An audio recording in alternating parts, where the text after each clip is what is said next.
Unravel the power of quantifiers in affirmative sentences.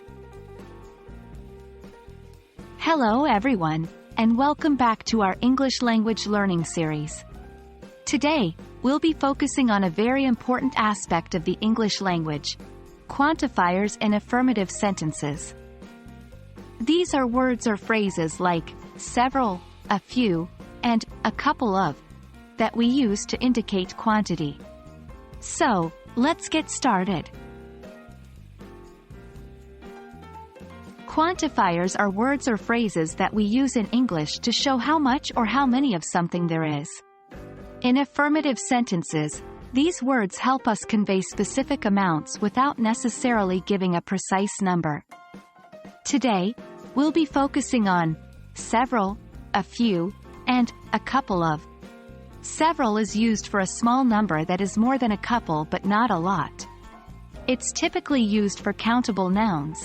A few also indicates a small number, but it's often used when the exact number isn't important. A couple of is commonly used to indicate two of something.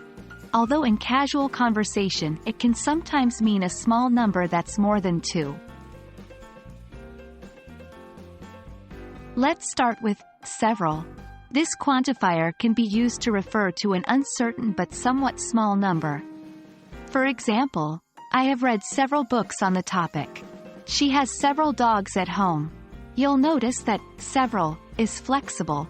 It doesn't mean a specific number, but it's generally more than two and less than many. Next, we have a few. This quantifier is similar to several, but it's often used when the exact number is not important or not known.